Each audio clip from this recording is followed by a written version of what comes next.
Get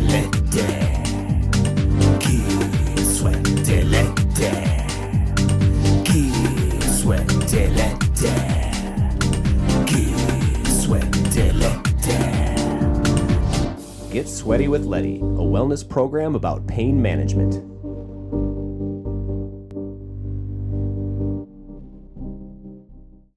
Welcome to today's episode of Get Sweaty with Letty. I have foot expert Delaney from Minnemals here with me, and I'm really excited to talk about what you specialize in, because I don't know where I would be if I didn't have feet that could hold me up all day long, right? You know, I put a lot of emphasis on sleep, but think of how much time we spend, on our feet, moving around. And me especially, coming from just a life of chronic back pain, sitting down just isn't really my favorite thing. So I'm always standing up, I'm always moving around. And recently it was, brought to my attention that I need to have just better footwear. And coincidentally, I was introduced to Delaney last year as I was really putting more emphasis on proper footwear and what will be better for me. So now we get to talk to the expert sitting next to me in the sauna here.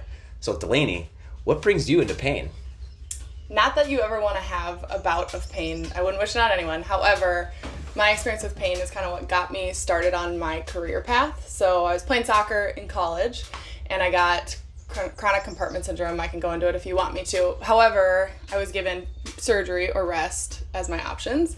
Not really. The surgery was super ineffective, and I obviously couldn't rest. So I got to my naive point where I was like, screw it, do the surgery. I'm done playing with this and trying to deal with it. Thankfully, my dad has always been very alternatively minded. I mean, he's got like the OG red light. We thought he was so weird. And now you're like, dang it, Dad, you were on point with all these things. And he was just like, pump the brakes, let me look what else is out there, and stumbled upon muscle activation techniques because I had this pain when I would run, specifically, obviously, with soccer. And I went to it and totally was captivated by an alternative mindset and an alternative way of looking at the body. And that kind of got me started on my practice. I love it. Yeah, and that is the old adage from a lot of doctors that you'll see. Oh, don't do anything, or let us cut you open and figure it out. Yeah. And that hopefully it works. and hopefully it works, right? And then you're still going to have to go through a grueling process of rehabilitation. So to be able to get in front of that and do that rehabilitation beforehand, or to just prevent surgery altogether, like that's just taking power back for your own body. Yeah, and it has totally changed my mindset of so many different things, and my practice, which I can get into. Then I specialized in gait analysis, and as I'm coming into contact with more people and treating more, knee, hip, back pain, so on and so forth, looking at the foot as I'm learning more about it and how many people have quite literally no strength to give in their feet.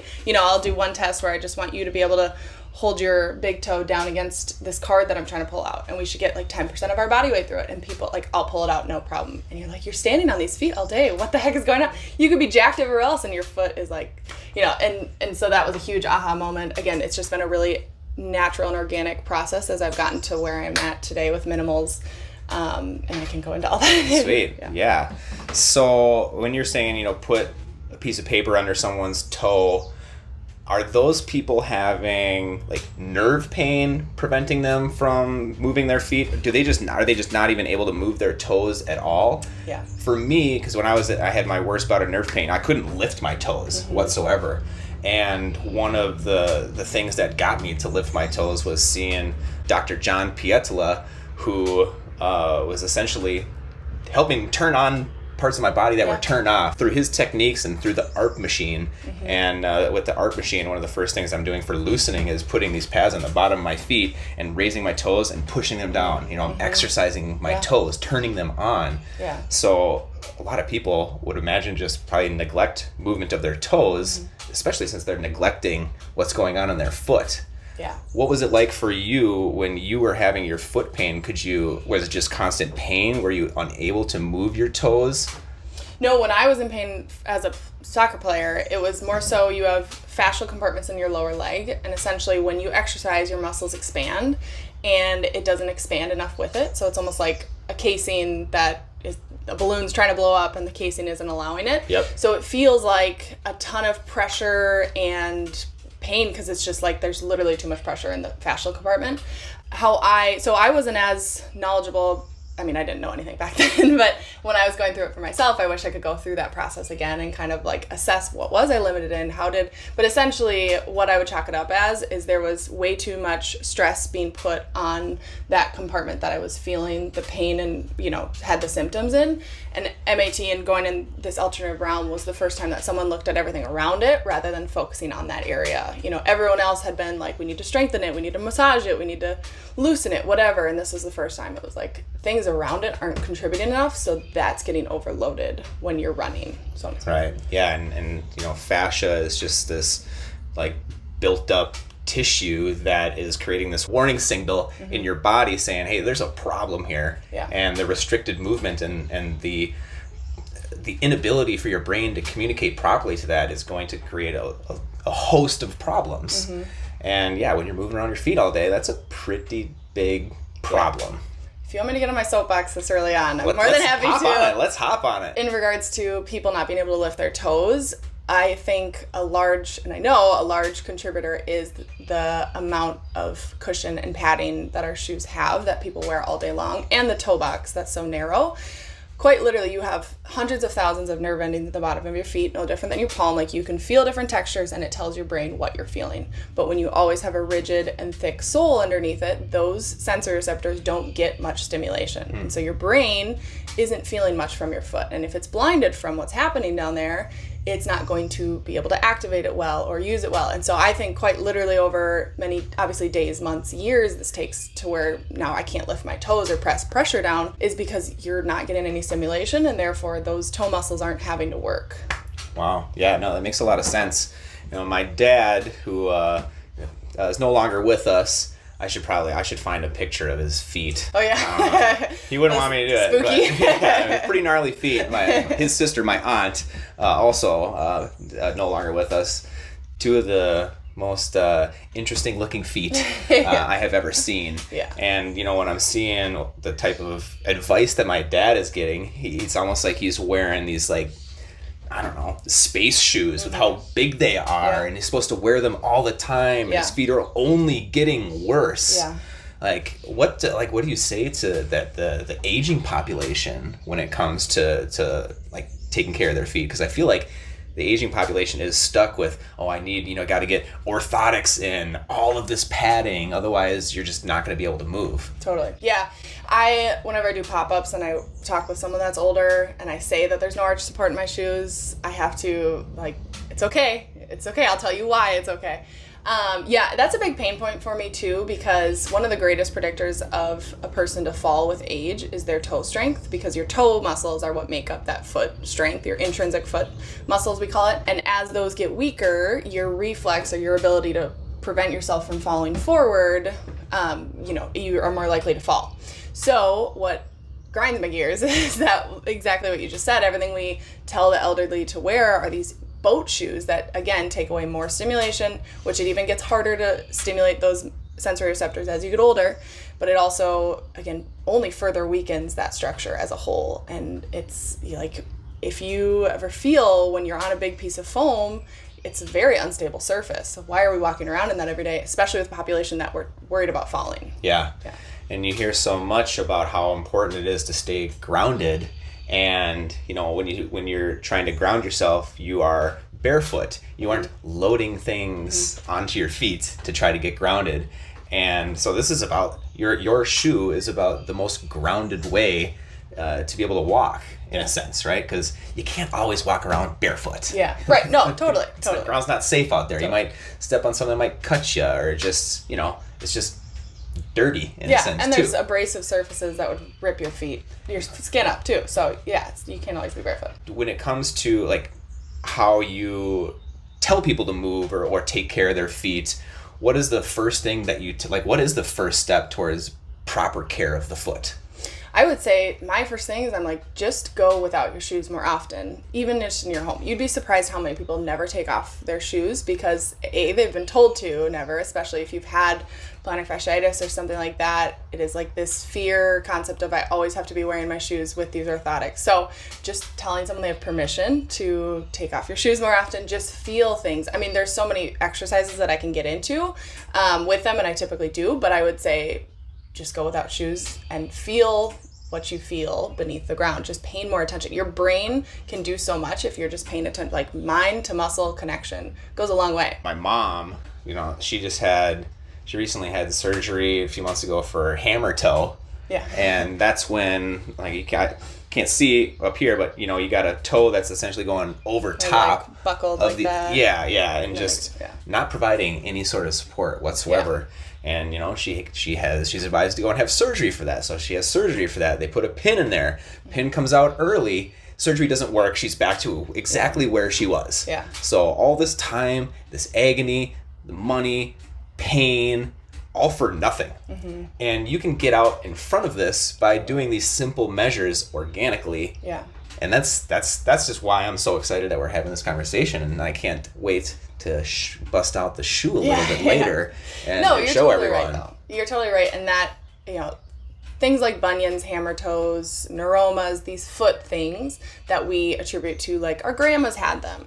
Those things don't happen overnight. It is a long progression that then gets to that severe point to where the hammer toe is totally rigid and you can't move it at all, but there's so much beforehand that is the lead up to that. Like it starts with a weakened structure and then your body adapts and compensates, and so it starts to grip because it might be weak there, so on and so forth. That it's like if we just backtracked some and took care of it now and kept and encouraged stimulation and strength in that, how much more can we avoid? Because people don't like to, when you're in your 20s and 30s and 40s, like you're not worried about a bunion, but once you have a bunion, you care a lot about a bunion because it impedes a lot of your movement and a lot of times has a lot of pain with it too. A bunion, that's kind of like a hardened blister in a sense. No, please describe a bunion for me. So bunion, if you take your big toe, it's when your big toe, I'm gonna try to do this with one hand, pushes inward so much that then the bones start to protrude on the side. It's just if you ever see a big toe that's a really hard angle inward, that's a bunion. However, again, like with all the feet that I've assessed, look at how many people, you try it at home, try to lift your big toe, and I would be willing to bet most people it lifts up and in versus straight up and down, which is the range of motion and plane of motion that we want it to be in. But when you always wear a narrow toe box, it pushes it to work in this plane of motion instead of this plane of motion. And that is not a bunion yet, but that is the start of the progression into that, because now we no longer, like I said, don't have strength here, but we have strength here. Yeah. So you keep walking and functioning with that plane of motion now, and then it just is a progression. Sweet. How's my big toe? I was going to say, it doesn't look too bad. Yeah. Can you lift just your big toe and leave your little toes on the ground? No, like this? I can't. I can't. There you go. So that's a thing to work on. It's super easy. Again, just bringing more mind to muscle connection on that. But your plane of motion looks good. I like it. So I'm going to work on individual toe exercises. Yeah. Big toe and little toes at once is another easy starting point for people. Yeah. For me, something I've noticed is just, you probably can't see, but my pinky toe is just a little bit closer to my ring toe. And that's something that I'm working on. And, for me, I'm sure that's just a lot of constant sock wearage or bad shoes in a sense, right? Like what would cause my pinky toe to be a little bit closer? Say the toe box of most shoes are pretty tapered and narrow, and so it's going to push those together. I mean, an extreme would be like a men's dress shoe that's really tapered at the toe, or a high heel that's really constricted at the toe. It's going to, if you wear it for long enough, it's not like wearing these for an hour is going to do anything, but when it's compounded time, your toes then start to form to that. Yeah. I mean, you see a lot of professional athletes struggle with this type of stuff because they have to tape their shoes so tight and able to perform. So, hopefully this can be a trickle-down effect to all the way to professional sports, where redesigning how to perform while taking care of your foot as opposed to hindering your foot, right? Do you think that could be a possibility at some point? I go back and forth on that in regards to like cleats and performance specific footwear, because it is like that kind of for a reason. But outside of that, you absolutely should be doing things to try to reverse that almost, you know? Yeah.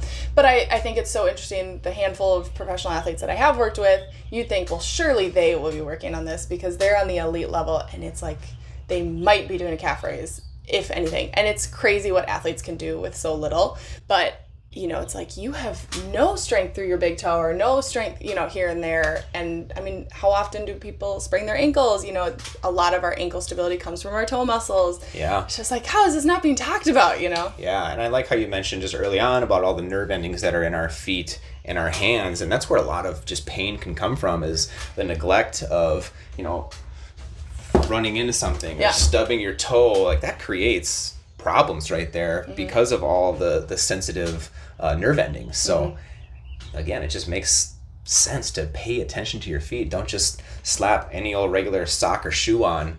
And ever since I started, you know, really paying attention to my footwear, I pay attention to other people's footwear. Yeah. And you know, there is a shelf life for a shoe. Just because it can go on your foot and you can tie it doesn't mean that you should keep wearing it. Yeah. How often do you like recommend people to like change their shoes? Maybe not necessarily your shoes, but like, what is a good timeline for a shoe? Yeah, well, it is dependent on the type of shoe, because a foam shoe wears down a lot quicker. Okay. And so if you're looking and you can already visibly see the angle, I mean, you probably need to, because that's now, you know, squished down to what your heavy wear pattern is. I don't have a timeline that I don't work with that type of shoes usually to where I have a perfect timeline. But, you know, if you feel the indent of where you put more pressure, it's probably time to switch it out. Especially with foam. You should pay more attention when it's foam. How often do you see where, you know, one shoe is being worn out faster than the other, and maybe that's just like pressure? Can footwear help, or is that something that might be a different reason why someone's putting more pressure on one foot than the other? Yeah, so with my gait analysis that I work with people on, there is a lot that your walk tells me about your mechanics. So for example, you know, just yesterday I was working with a woman and her right foot turns out a lot more when she's walking. And so then we assess, okay, why is it doing that? Sometimes it's from the hip, sometimes it's from the trunk. In her case, she doesn't have good stability on the inside of her foot, so her body wants to stay outward because it's strong. I mean, your body always just wants to go where it's strongest. And that's my big thing also with barefoot shoes and minimals and stuff. It's not that, well, you should never be looking for a shoe to cure something, fix something, whatever. Because it's not. It's just masking it. Yep. But my thing with barefoot shoes, it's not that wearing a barefoot shoe is going to fix X, Y, and Z. But more than anything, it's going to be a mirror to, okay, I feel a lot of pressure on the outside of my foot because you can feel it. Why am I so heavy on the outside of my foot? Can I try to get over to the big toe? Like, just paying attention to things that you can't feel when you're always in a huge soled shoe. Yeah, I can't wait to get into the shoe here. I can't wait to talk about like my experience like introducing the shoe into my life, which was just over a year ago. But before we get into that, I think it's time to throw some logs on the fire here, get this thing pumping so that we can find ourselves with some contrast therapy here soon. All right, we'll be right back.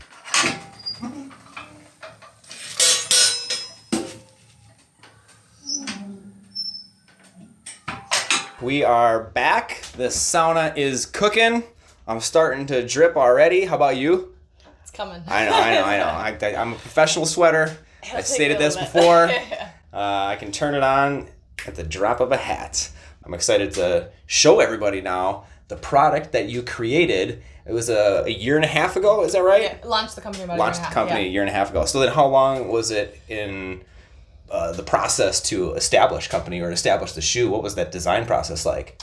I had the idea in April of 2022, and then just day by day, it's like, what is the first step of this? Because I didn't have a background in any of this. I did my first factory visit November of 2022, and then I launched November of 2023. So about a year and a half. Cool. In the works. When I think of shoemaking, I can't remember the exact movie, it might be called Prefontaine, but it's with the Jared Leto version where he plays Steve Prefontaine, and they're showing how like they were making those track shoes back in the day when he was a runner for Oregon. And I don't know, that was a cool visual for me. Maybe we'll splice that into this episode. But Were you using any type of machine? Were you doing anything at home, or did you find a company to be able to like work with prototypes on this? No, I just work direct with the factory. I manufacture out of Mexico, so I've been to Mexico a bunch of times, and that's cool. as hands-on with that process as I could be. But no, I do sometimes have to give the disclaimer, like, I don't make these in my basement. Like, I have a manufacturing team that does it all, and I just had to, create the design, and then did like 7 sample rounds, I think, until we, you'd be with them in person, you're like, all right, we're going to switch this. They're like, yes, switch that. And they're like, okay, I leave, and then they give you a sample, and you're like, what? This isn't switched. We talked about. So that was probably the most patience testing and difficult process. Nice. Sampling. Well, drum roll, because here they come. I've got a sack of Minnemals here, and I put emphasis on sack because I love it. I have a pair at home already, so now I have 2 lovely shoe sacks, as I like to call it. But it's better than a box, right? Boxes are clunky. You got to recycle them. Now I got a purpose with this. I can put stuff in there, and phenomenal. I hate a box inside of a box, so that was my motive with it. Yeah, that's good. No, these things are super slick. You can kind of see them right there. You can see the bottom of it. Is there anything that you'd want to show people or highlight as I try to avoid sweating all over my new shoes? Thank you very much, by the way. Yes, of course. Well, the things that make a shoe a barefoot shoe and everything we're talking about is that it's going to have a 0 drop sole, meaning the heel is the same height as the toe. So a lot of athletic shoes especially have a higher thickness at the heel than the toe, which is going to shift your center of mass a little more over the ball of your foot and then changes your posture and your mechanics as well. It's going to have a thin and flexible sole, so you can see I can roll this up, I can twist it every which way, and that is intended to give the joints of your feet motion. Again, we want those muscles and joints moving. We want it to flatten, we want it to engage, so on and so forth. And then the toe box is going to have room so that, especially the big toe, but all the toes can sit in their natural anatomical position rather than being tapered. Yeah, like you don't want that forced conforming of the shoe with your toes. Right. You want that that spacing right there, and which I love. Mm-hmm. And when I first started wearing these shoes about a year ago, you advised to ease into it, right? And as someone that's had 3 ACL surgeries, broken back, hip problems, I take my stride very seriously. So I took your advice to heart, and I eased my way into it, similar to like a new pair of hockey skates. If you get a new pair of hockey skates, you got to break them in a little bit, right? And with this, didn't take long at all, but all of a sudden I'm now much more in tune with my foot while I'm walking.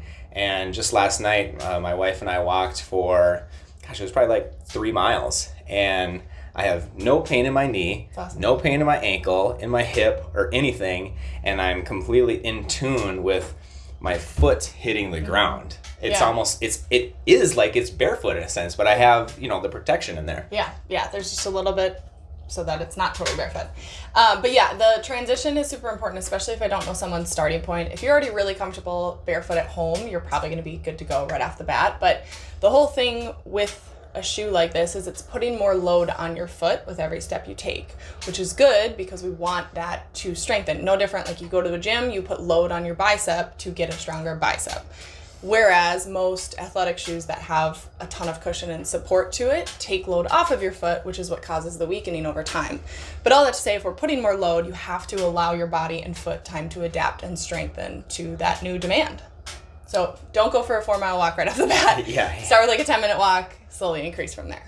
And then do you, for me, I still, if I have a really long day, I might not wear these, but I've just been waiting to ask the question. Do you think I could wear them all day and just be totally fine? Yeah, I mean, a big thing is nurses and teachers are always concerned about it because they're like, I'm on my feet all day.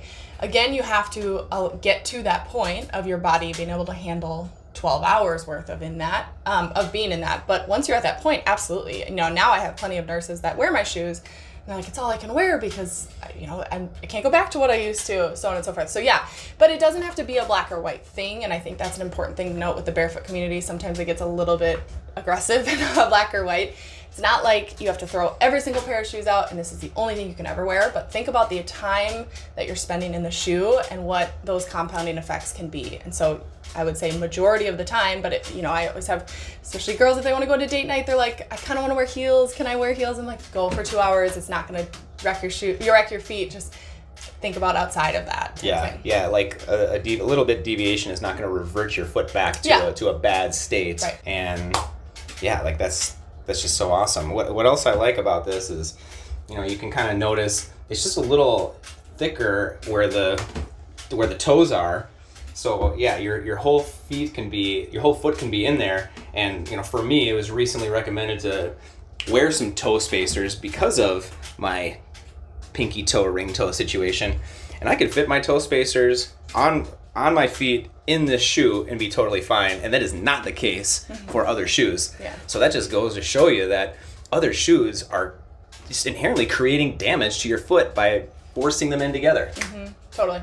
Yep. And I've got, I got the Letty big toe over here, and not everybody's got the Letty big toe. So I can't just fit into everything seamlessly. That's where the extra space in here just really helps my feet. Yeah, feel good. Big toe.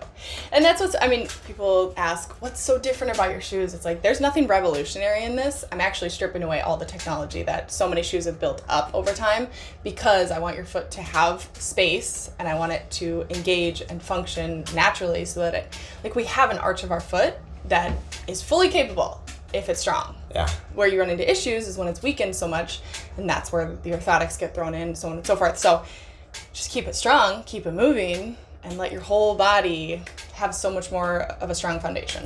And the name for your business and your shoe is so perfect because, we're obviously from Minnesota, so there's that. But then you just said it right there, like it's a minimalist approach to a shoe. It's eliminating all that technology that is great if you're performing, and a high-performing athlete. Yeah. But the average Joe... Totally. Does not need that type of technology in your foot. Yeah. You don't need to be paying $300 for a shoe, Totally.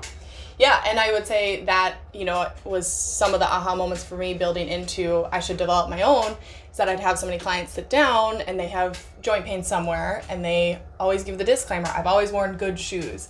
And that idea of what we've always been told to look for in a good shoe is a supportive and a cushioned shoe, never talking about what the secondary weaknesses and stuff that can come from that. And so that was really why I created Minnemals, was to have a bigger platform to talk about this stuff and what does it mean if you're always wearing a cushioned shoe? Can you wear something that isn't? And what are the benefits of that? And then also to have a really approachable and unintimidating option for people to start with. Cool. Well, you've really given yourself a nice footprint in the industry. Yes. The sick joke is that I hated feet so much growing up, and now I'm like, I touch feet all day long, and I work with shoes that go. It's comical, but you appreciate once you understand the complexity of it. Yeah, absolutely. Is there like an incredible just victory story that you've heard from anybody wearing the shoes, or is it like just a general consensus over time that's like, hey, these things are great, they really help me out? I would say, and I want to give this lightly as a disclaimer because it doesn't always work immediately for everyone. Again, some people are going to need longer to transition into this, but I have countless people that switch to this and they don't have knee pain with lunges anymore, or they have less knee pain within a week. Some of those, it's like your body is craving something that you're now giving it, which is that increased stimulation and activation. So those are always awesome when it works out immediately. They're like, I had back pain and knee pain and it's gone, but sometimes it takes longer to get to that. But those are awesome when that happens. Yeah, and that's just like anybody's foot. Everybody's foot is different. Everybody's going to have a different timeline for how it's going to, work for them. Yeah. Right? Yep. Don't get frustrated at something like that. Yeah. That's just like if you're going to work out, you're not going to maybe have the world's greatest workout your first time doing it. Totally. You got to ease into it. Incremental steps. I always give that analogy. Is that no different than, because again, thinking about the new load that we're putting on your feet. You're starting a new workout program, you're not going to jump for the 50-pound dumbbells, you're going to start with the 10s, slowly increase from there. It's the same, it's the mindset has to just be right on that. Sweet. Quick, slight deviation, but, what do you think of sandals in a sense? Yeah, well, so if we're talking about gait, wearing a flip-flop, you always have to grip, you have to hold the shoe on your foot, And so that changes your gait mechanics. Like if you pay attention when you're wearing a flip-flop, you're curling your toes at an incorrect time with what the correct gait sequence could be. So, I mean, don't get me wrong. I have slides that every once in a while I'll throw on if I'm not going to go on a walk with them though. Yep. So having a back to your sandal so that it stays on your foot is, should be there. Nice. Yeah, and you know, I'm a self-described thong sandal lover. And I've learned recently that it's not good for me. And the fabric, the thong that goes in between your big toe and your second toe, like that's pulling down in an unnatural way and creating what you're saying is this weird grip for your toes that isn't doing your foot any favors. Yeah.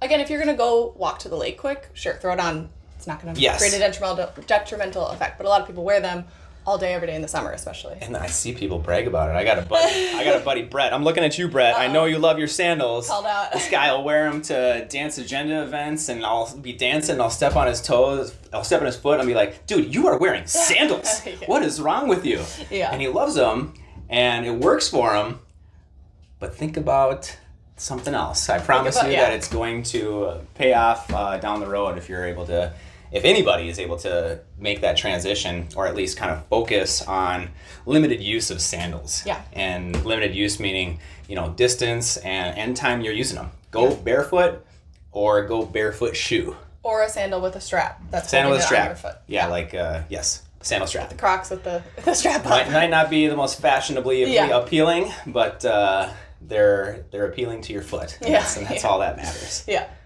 Well, that's super cool. Is there any other, something else that you'd want to share with somebody about trying to step out of their comfort zone with their feet?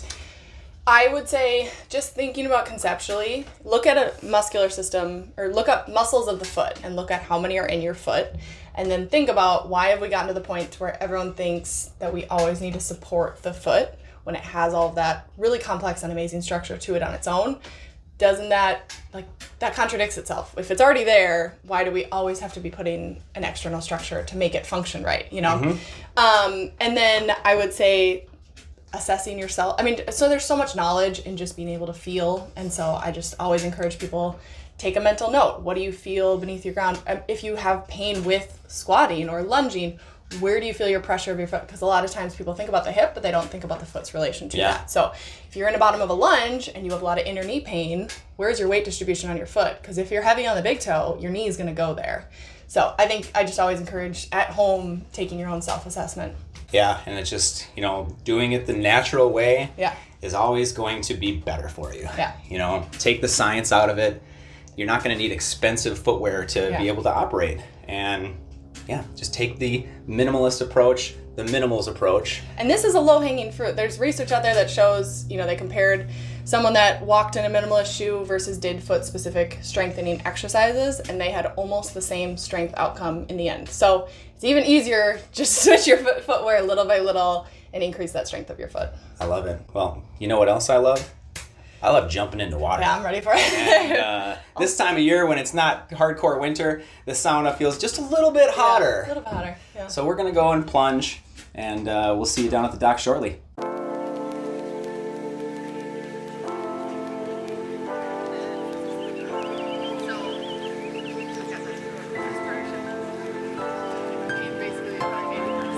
Which is, maybe worth it, but kind of a hefty bill. All right. We're kicking into summer mode, so the lake has turned over recently. It's not as blue as we normally like. Little green, but that's safe to get in. The nature of it's safe to get in. It is. That's the nature of a living organism, like a body of water. So we're going in. And the rung here might be a little slick, so just kind of careful. But it feels fantastic. Oh yeah. Oh, that's nice. Yeah, it's perfect temperature. It is perfect. Yeah, wait. I got a way better plunge than Reed had it way harder than me. yeah, that was a challenge. -22. This is probably 80-degree temperature difference in air. This feels great. That was hilarious. Yeah. We've had some epic winter plunges. This is more of a comfortable contrast. Yeah. Still beneficial, you know, because we were at like 170 in there and we're coming into 60 degrees of water. So not bone chilling, but still feeling good. And we're getting a little workout over here. Yeah. Usually in the wintertime we're standing on the platform, but right here, just wading around, we'll probably come out with a little muck on our skin, I totally but have been kicking it. just exfoliating the body. People pay big bucks for this stuff, you know? It's a mud, what do they call it? Like a mud bath. Yeah. Little purpose. Yep. That's good enough for our contrast, right? You feeling good? Yeah, I feel good.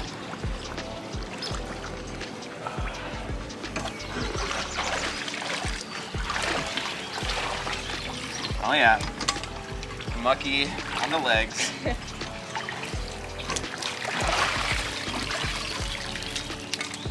Not too bad. Bring it up. Did it. Yes, great job. Yeah, that was about as relaxing as it gets right there. I know, that's like, you could do that all day. I know. Next time, one of these episodes, we're gonna be cannonballing off there. But I figure on account of the lake turning over that we'll save that for another time. Let's go back to the sauna.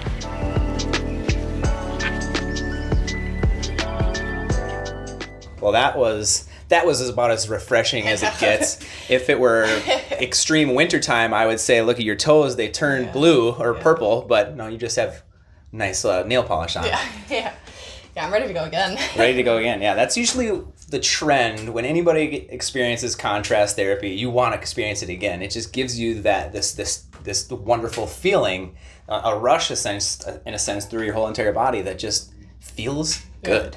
Yeah. Is there any other way to put that?